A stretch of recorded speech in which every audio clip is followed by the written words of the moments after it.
Guys Pravinkoodu shop എന്ന് പറഞ്ഞ cinema കണ്ടിരിക്കുകയാണ്. സംവിധാനം ബൈ ശ്രീരാജ് ശ്രീനിവാസൻ. പുതിയ സംവിധായകനാണെന്നാണ് യൂഷ്വലി എനിക്ക് തോന്നുന്നത്, എപ്പോഴും ഉള്ള പോലെ. പ്രൊഡ്യൂസ്ഡ് ബൈ നമ്മുടെ അൻവർ റഷീദ് എന്റർടൈൻമെന്റിന്റെ ബാനറിൽ വന്നിരിക്കുന്ന സിനിമയാണിത്. Music by Vishnu Vijay. എന്റെ പൊന്നോ, വേറെ ലെവൽ കിട്ടില്ലൻ ഒരു BGM സ്കോഴ്സ് ആണ് ഈ പടത്തിന് വേണ്ടി പുള്ളി ചെയ്തു വെച്ചിരിക്കുന്നത്. എൻ്റെ അഭിപ്രായമാണ്.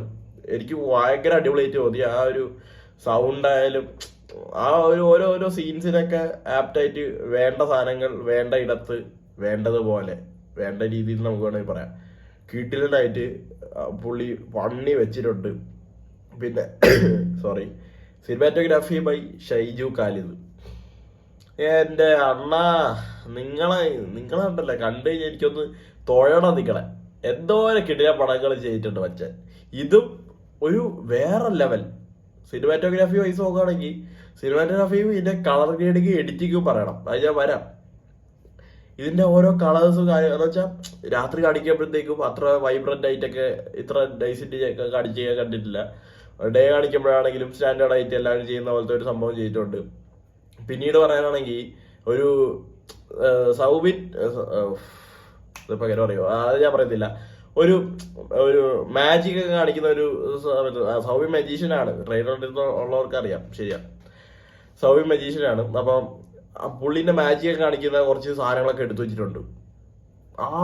അവിടെ ചെയ്ത വിഷ്വൽ എഫക്ട്സ് ആണെങ്കിലും സിനിമാറ്റോഗ്രാഫി ആണെങ്കിലും കളറിംഗ് ആണെങ്കിലും ടോട്ടലി അതൊക്കെ പ്യുവർ വൈബ്രന്റ് ആയിട്ടാണ് അത് ചെയ്തു വെച്ചിരിക്കുന്നത്. പിന്നെ എഡിറ്റഡ് ബൈ ഷഫീഖ് മുഹമ്മദ് അലി. എനിക്ക് പേഴ്സണലി ഈ പടം ഒട്ടും ബോറടിച്ചില്ലെന്ന് തന്നെ പറയാൻ പറ്റും. 2.5 മണിക്കൂറാണെങ്കിൽ ഞാൻ എൻഗേജ്ഡ് ആയിട്ട് ഇരുന്ന് തന്നെ കണ്ട. വേറെ ഒരു ഡിസ്ട്രാക്ഷൻസിലോട്ട് പോയില്ല. എന്റെ കണ്ണ് സ്ക്രീനിൽ തന്നെ ആയിരുന്നു. നല്ല രീതിയിൽ വെൽ എഡിറ്റ് ചെയ്തിട്ടുണ്ടെന്നാണ് എൻ്റെ ഒരു അഭിപ്രായം. കോസ്റ്റ്യൂംസും മേക്കപ്പും. Costume by Sameera Saneesh and makeup by Ronak Xavier. ബേസിലിന്റെ കാര്യം പറയണ്ട. ഓക്കെ, പോലീസ് എന്ത് വേണം എല്ലാം ചെയ്തിട്ടുണ്ട്. സൗബിനിക്കേന്റെ കോസ്റ്റ്യൂമും മേക്കപ്പും അത് രഹസ്യമായിരുന്നു. ആ പുള്ളിയുടെ കഥാപാത്രം എന്ത് ഡിമാൻഡ് ചെയ്യുന്നു ആ ഒരു സാധനം തന്നെ കൊടുത്തിട്ടുണ്ട്. പ്രത്യേകിച്ച് പുള്ളിയുടെ ലുക്ക് അത് ഭയങ്കര ഒരു രസമുള്ള സാധനം തന്നെ. ഭയങ്കര എന്താ പറയാ, ഒരു നാടൻ അപ്പാവി ആ ഒരു സ്റ്റൈലിലുള്ള ആ ഒരു മേക്കപ്പും കോസ്റ്റ്യൂംസ് ഒക്കെ ഭയങ്കര രസമായിരുന്നു. പിന്നെ അഭിനയിച്ചിരിക്കുന്നവർ ബേസിൽ പുള്ളി നമ്മുടെ എന്താ പറയാ, ഇപ്പൊ പുള്ളീനെ നമുക്ക് ഇങ്ങനെ വെരിഫൈഡ് ന്യൂജൻ ജനപ്രിയ നായകൻ എന്ന് വേണമെങ്കിൽ പുള്ളീനെ നമുക്ക് വിശേഷിപ്പിക്കാം. സൗബിനിക്ക പറയണ്ട, കിട്ടില്ലൻ. പുള്ളി പടത്തില് ചെയ്തു വെച്ച ഒരു സംഭവമുണ്ട്.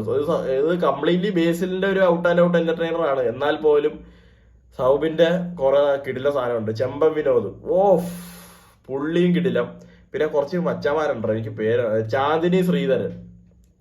പല സിനിമയിൽ ഇപ്പൊ ഞാൻ റീസെന്റ് കണ്ട പണിയിലൊക്കെ ഉള്ള പുള്ളിക്കാരി. വേറെ കുറെ സിനിമകളുണ്ട്, എനിക്ക് പെട്ടെന്ന് ഓർത്തെടുത്ത് പറയാൻ പറ്റാത്തതുകൊണ്ടാണ്.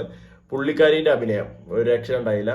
ഷബീഷ് വർമ്മയുണ്ട്. നിയാസ് ബക്കർ അയ്യോ, അണ്ണന്റെ ആ സാധനവും അടിപൊളിയായിരുന്നു. അയ്യോ, ഇത് full dark humour, dark joke, dark scenes, അങ്ങനത്തെയാണ് ഫുള്ള് പടം ത്രൂ ഔട്ട് അങ്ങനെ തന്നെയാണ് പിടിച്ചു പോയേക്കുന്നത്. കുറെ എന്താ പറയാ അസഭ്യ വാക്കുകളും എല്ലാം പറഞ്ഞു പോകുന്നുണ്ട്. അപ്പൊ പിള്ളേരൊക്കെ കൊണ്ടുപോകുന്നവര് ആദ്യമേ ഇതിനെ കുറിച്ചൊന്ന് ആലോചിച്ചിട്ട് വേണം പോണോ വേണ്ടോ എന്നൊക്കെ ആലോചിക്കാൻ. ആ രീതിയിലുള്ള കുറെ ഡയലോഗ്സും കാര്യങ്ങളൊക്കെയാണ്. എന്ന് വെച്ചാൽ പച്ചയ്ക്ക് കാര്യങ്ങൾ പറഞ്ഞു, നമ്മള് കൂട്ടുകാരുടെ അടുത്തൊക്കെ പറയണ പോലെ കുറച്ച് കാര്യങ്ങളൊക്കെ പച്ചയ്ക്ക് പറയുന്നുണ്ട്. പിന്നെ ശിവജിത്ത്, ഈ മച്ചാനെ ഞാൻ ഏത് പടത്തിലാണ് കണ്ടത്, ഏതൊക്കെ പടത്തിൽ ഞാൻ കണ്ടിട്ടുണ്ട്. ശിവജിത്ത് എന്ന് പറഞ്ഞ പുള്ളി ആ ഒരു ഷാപ്പിന്റെ ഓണറായിട്ടാണ് പുള്ളി ഉള്ളത്. പുള്ളീന്റെ കഥാപാത്രമൊക്കെ കൊള്ളാം, നല്ല ഞെരിപ്പായിട്ടുണ്ട്. അപ്പൊ പ്ലോട്ട് പറയുമ്പോഴത്തേക്കും എന്താ, ഒരു ക്രൈം ഇൻവെസ്റ്റിഗേഷൻ സംഭവം തന്നെയാണ്. അതിലേക്ക് കൂടുതലായിട്ട് ഞാൻ വന്ന് ചാടുന്നില്ല. എനിക്ക് 2 നെഗറ്റീവ്സ് എന്ന് എനിക്ക് തോന്നിയ കാര്യമാണ്. അതിനെക്കുറിച്ച് അല്ലാതെ മാറ്റി എനിക്ക് പറയാനുണ്ട്. പക്ഷെ അത് ഞാൻ പറയുകയാണെങ്കിൽ അതൊരു സ്പോയിലർ രീതിയിൽ എനിക്ക് പറയാൻ പറ്റുള്ളൂ. അപ്പോൾ ബാക്കിയുള്ള കാര്യങ്ങളൊക്കെ പറഞ്ഞതിന് ശേഷം അതിലേക്ക് ഞാൻ വരാം. പിന്നെ വേറൊരു കാര്യം പറയാനുള്ള sound design, audiography by Vishnu Govind. അതും രഹസ്യം എന്ന് വെച്ച് കഴിഞ്ഞാൽ നമ്മുടെ ബേസിൽ ഇങ്ങനെ മറ്റേ പോലീസിന്റെ ഷൂട്ട് ഇങ്ങനെ ടക്ക് ടക്ക് അടിക്കുന്ന ഒരു സാധനം, അതിന്റെ സൗണ്ട്. പിന്നെന്താ പറയാ, ഒരു സിഗരറ്റ് കത്തിക്കുമ്പോ അത് എരിയുന്നതിന്റെ ഒരു സൗണ്ട്. അങ്ങനത്തെ കുറെ മൈന്യൂട്ടായിട്ടുള്ള സാധനങ്ങളൊക്കെ നല്ല രസത്തിൽ നമുക്ക് പ്രസന്റ് ചെയ്ത് തന്നിട്ടുണ്ട്. സൗണ്ട് ഡിസൈൻ വൈസ് അടിപൊളിയാണ് ടോട്ടലി പടത്തിന്റെ.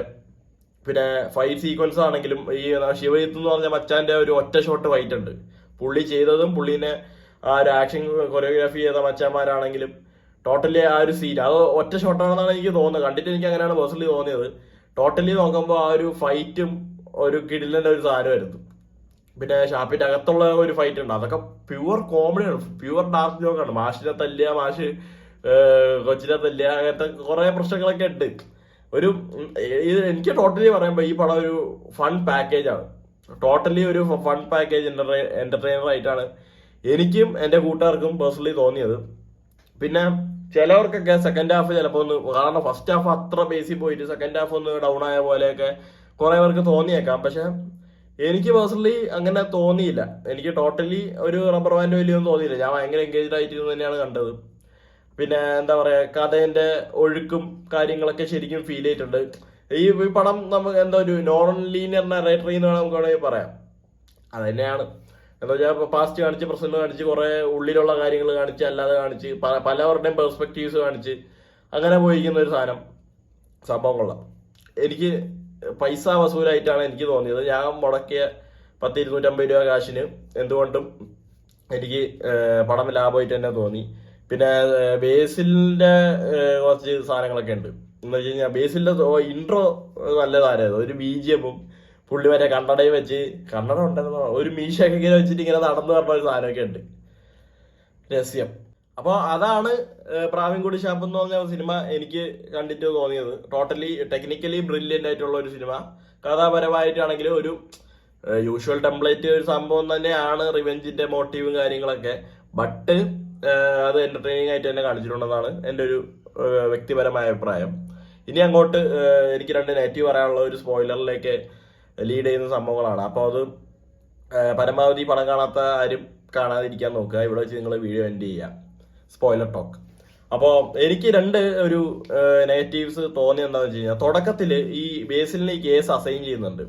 അസൈൻ ചെയ്യുമ്പോൾ പുള്ളി പറയും എനിക്ക് ഈ ഷാപ്പൊന്നും പറ്റൂല, ഷാപ്പ് കാണാൻ എനിക്ക് എൻ്റെ അച്ഛനെ ഓർമ്മ വരും, എനിക്ക് ഛർദ്ദിക്കാനും വേറെ പല കാര്യങ്ങൾക്ക് ഇങ്ങനെയൊക്കെ തോന്നുന്നൊക്കെ പറയും. ഛർദി മണം കിട്ടുമ്പോൾ ഛർദിയിൽ വരും.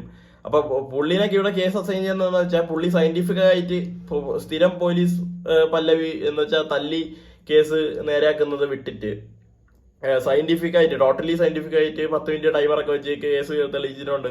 അങ്ങനെയൊക്കെ പറഞ്ഞാണ് പുള്ളി ഈ കേസിലോട്ട് വരുന്നത്. അപ്പോ അതിനുശേഷം ഒരു എന്ന് വെച്ചാൽ ഈ ഒരു മർഡർ നടന്നിട്ട് അടുത്ത ദിവസം രാവിലെയാണ് ഈ ഒരു കോൺവെർസേഷൻ വരുന്നത്.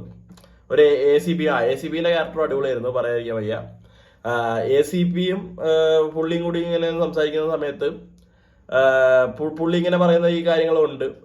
ACP ആണെങ്കിൽ താൻ തന്നെ ചെയ്യണമെന്ന് മോളിൽ നിന്ന് ഉത്തരവൊക്കെ ഉണ്ടെന്നൊക്കെ പറഞ്ഞ് പുള്ളിന്റെ തലയിൽ അടിച്ചു വെക്കുന്നുണ്ട്. പക്ഷെ പിന്നെ കാണിക്കുമ്പോൾ ആ ഒരു ക്രൈം നടന്ന രാത്രി ക്രൈം സീൻ ഇൻവെസ്റ്റിഗേറ്റ് ചെയ്യാൻ വേണ്ടി പുള്ളി അവിടെ പോകുന്നതായിട്ടും പുള്ളീന്റെ കുറെ കാര്യങ്ങളൊക്കെ നോക്കുന്നതായിട്ടും അങ്ങനെയൊക്കെ കാണിച്ചിട്ടുണ്ട്. പക്ഷെ ഞാൻ ഈ പടത്തിന്റെ എൻ്റെ ഒരു ഷോർട്ട് ഒപ്പീനിയൻ ഞാൻ എൻ്റെ ഇൻസ്റ്റാഗ്രാമിൽ ഇട്ടപ്പോഴത്തേക്കും എൻ്റെ ഒരു ഫ്രണ്ട് എന്നെ മെസ്സേജ് ചെയ്തിട്ടുണ്ടായിരുന്നു. എന്താണ് ആ 2 ബ്ലണ്ടർ എനിക്ക് തോന്നിയെന്ന് ചോദിച്ച് മെസ്സേജ് അയച്ചിട്ടുണ്ടായിരുന്നു. അപ്പം ഞാൻ കാര്യം പറഞ്ഞു. അപ്പൊ പുള്ളി പറയണത് ഇത് ബേസിന്റെ ഒരു ഇമാജിനേഷൻ മാത്രമായിട്ട് കണക്കാക്കാനാണ്, ആ ഒരു രീതിയിലാണ് മച്ചാൻ്റെ അടുത്ത് പറഞ്ഞത്. എൻ്റെ ഒരു ഫ്രണ്ട് തന്നെയാണ് പുള്ളി, അങ്ങനെയാണ് എൻ്റെ അടുത്ത് പറഞ്ഞത്. അപ്പോൾ എനിക്ക് കണ്ടപ്പോൾ അങ്ങനെ തോന്നിയില്ല. പക്ഷെ അങ്ങനെ ആണെങ്കിൽ ഓക്കെ, അങ്ങനെയാണ്. അപ്പോൾ ഒരാൾ പറഞ്ഞു തരുമ്പോഴാണല്ലോ നമുക്ക് ആ ഒരു സീനിന്റെ ഒരു ഗ്രാവിറ്റി നമുക്ക് മനസ്സിലാവുന്നത്. ആ ഒരു വ്യക്തത നമുക്ക് ഒരാൾ പറഞ്ഞു തരുമ്പോഴാണ് കിട്ടുന്നത്. അതുപോലെ തന്നെ ക്ലൈമാക്സിലോട്ട് വരികയാണെങ്കിലും ഈ കേസ് ബേസിൽ ഒരിടത്ത് നിൽക്കുന്നിടത്തുനിന്ന് പിന്നെ ചെമ്പന്റെ ഒരു പോയിന്റ് ഓഫ് വ്യൂ എന്നാണ് കേസ് പോകുന്നത്. പുള്ളിയാണ് കേസ് മൊത്തം കണ്ടുപിടിക്കുന്നതെന്ന് പറയും. പക്ഷെ പുള്ളിന്റെ എക്സ്പ്ലനേഷൻ അത്രയ്ക്ക് കറക്റ്റ് ആയിട്ട് എനിക്ക് തോന്നിയില്ല. പേഴ്സണലി എനിക്ക് അത് കറക്റ്റ് ആയിട്ട് തോന്നിയില്ല. പക്ഷെ സീൻസും കാര്യങ്ങളൊക്കെ നമുക്ക് ഇങ്ങനെ കാണിച്ചു തരുമ്പോൾ നമ്മളത് ആദ്യം നോക്കൂല. പക്ഷെ പിന്നെ നമ്മളൊന്ന് ആലോചിച്ച് നോക്കുമ്പോൾ പുള്ളി എങ്ങനെയാണ് ഇത് കറക്റ്റ് ആയിട്ട് അറിഞ്ഞത്, ആ ഒരു രീതിയിലുള്ള ഒരു സംഭവം എനിക്ക് തോന്നി. അതിനും എൻ്റെ ഫ്രണ്ട് ഒരു പ്രോപ്പർ എക്സ്പ്ലനേഷൻ എനിക്ക് തന്നു. ഞാൻ അതിനോട് കൺവിൻസ്ഡ് ആണ്. പക്ഷെ എനിക്ക് കണ്ടപ്പോൾ അങ്ങനെ തോന്നി, അതെനിക്ക് പറയണമെന്ന് തോന്നി. അപ്പൊ നമ്മൾ ആദ്യമായിട്ട് കാണുമ്പോൾ ഒരാൾ പറഞ്ഞു തരുന്നതിന് മുമ്പ് നമ്മൾ കാണുമ്പോൾ തോന്നുന്ന കാര്യങ്ങൾ പറയണം എന്നാണ് ഞാൻ വിശ്വസിക്കുന്നത്. കാരണം ഇതെനിക്ക് അത്ര ഇഷ്ടപ്പെട്ടുകൊണ്ടാണ് കേട്ടോ ഇതിനെ കുറിച്ച് ഇങ്ങനെ പറയണേ. അല്ലാത്ത പക്ഷം നോക്കുമ്പോൾ കിട്ടില്ല പടം. ഞാൻ പറഞ്ഞില്ല, ഇനിയിപ്പോൾ അതിനെക്കുറിച്ച് അധികം ഞാൻ വലിച്ചു കിട്ടുന്നില്ല. പിന്നെ പടത്തിന്റെ അവസാനം എന്ന് വെച്ചാൽ നിങ്ങൾ തീരുമാനിക്ക് ഈ എന്താ പോലീസ് ഉദ്യോഗസ്ഥൻ കേസ് കണ്ടുപിടിച്ചോ ഇല്ലയോ ആ ഒരു രീതിയിലുള്ള ഒരു സംഭവത്തിലിട്ട് എന്ന് വെച്ചാൽ പ്രേക്ഷകർ തീരുമാനിക്കും എന്നുള്ള രീതിയിൽ ഡയറക്ടർ എൻ്റെ എന്നാണ് മച്ചാൻ എൻ്റെ അടുത്ത് പറഞ്ഞത്. എനിക്ക് അതിനെക്കുറിച്ചും വലിയൊരു ധാരണ ഇല്ല. അപ്പോൾ ടോട്ടലി നോക്കുമ്പോൾ പടം നന്നായിരുന്നു. ഞാൻ ശരിക്കും എൻജോയ് ചെയ്തു. എൻ്റെ കാര്യം മാത്രമാണ് എനിക്കെന്ന് ചേർത്താണ് ഞാൻ എല്ലാം പറയുന്നത്. എല്ലാവർക്കും ഇഷ്ടപ്പെടുമെന്ന് എനിക്കറിയില്ല. ചിലപ്പോൾ എൻ്റെ ഒരു ടൈപ്പ് ഓഫ് പടം മാത്രമായിരിക്കും, ബാക്കി ആർക്കും ഇഷ്ടപ്പെടില്ലായിരിക്കും. But I really enjoyed it and I really loved it. Bye by.